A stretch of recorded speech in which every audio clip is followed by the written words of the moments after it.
A lejohet që të mbahet larz pra tip byzyliku që vihet ditën e verës?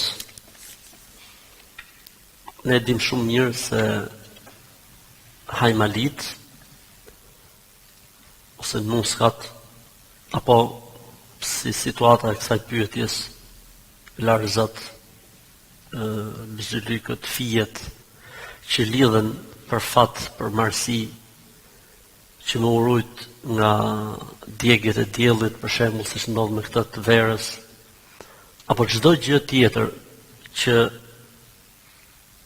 merr një atribut të Zotit, që është, si më thon, ekskluziviteti i Zotit, e mira dhe e keqja, apo për të cilën nuk ka argument, se ne për shembull themi uji i Zemzemit është i bekuar. Ka argument për ujin e Zemzemit që është i bekuar.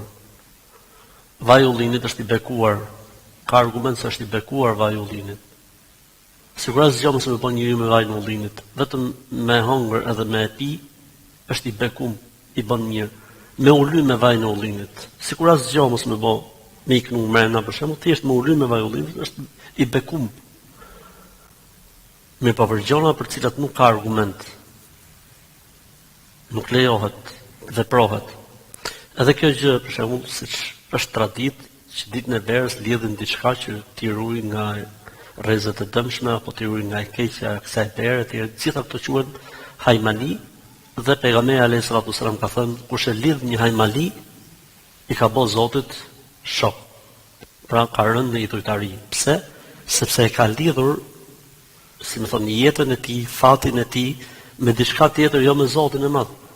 Ndërkohë që fati i njerëzit, e mira, e keqja, çdo gjë është në dorë të Zotit. Dhe njeriu shkon tek një mall të prodhuar nga një fabrik ose të prodhuar të bërë nga njeriu dhe e lidh fatin e tij dhe jetën e tij dhe e lidh marsinë e tij, të mirën e tij dhe të keqen e tij e lidh me diçka që s'ka për të argument.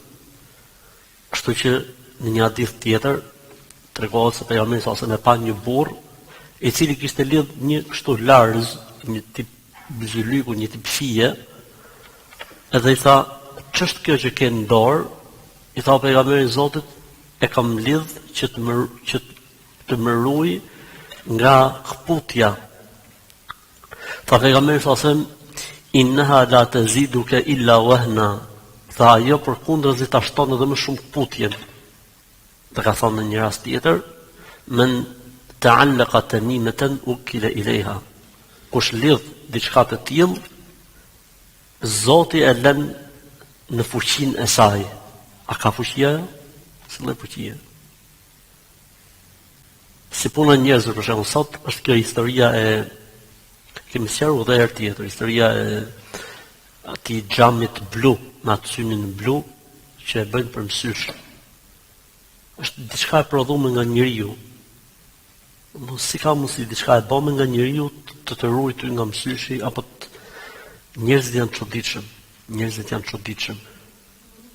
Çdo gjë që thuhet janë të predispozuar ta besojnë, ta marrin për të vërtetë, sidomos kur kanë të diçka kështu mistike, diçka që si e çeft, ka dhënë prova, ku dëgjon muhabete të cilat s'ka për to argument.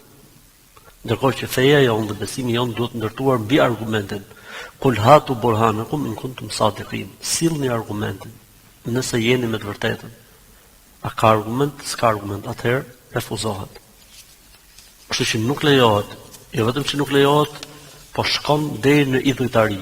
Pra mund ta nxjerrë njeriu prej feje dhe besimit, nëse njeriu beson se ajo vetë ka efekt dhe ndikon në ruajtjen nga e keqja apo nga rrezet e dëmshme, nëse njeriu beson se ajo ka efekte vet, del prej feje. Nuk është gjë e lehtë. Çështja e hajmalive është e rëndë në Islam. Hajmali nuk kupton vetëm nuskat.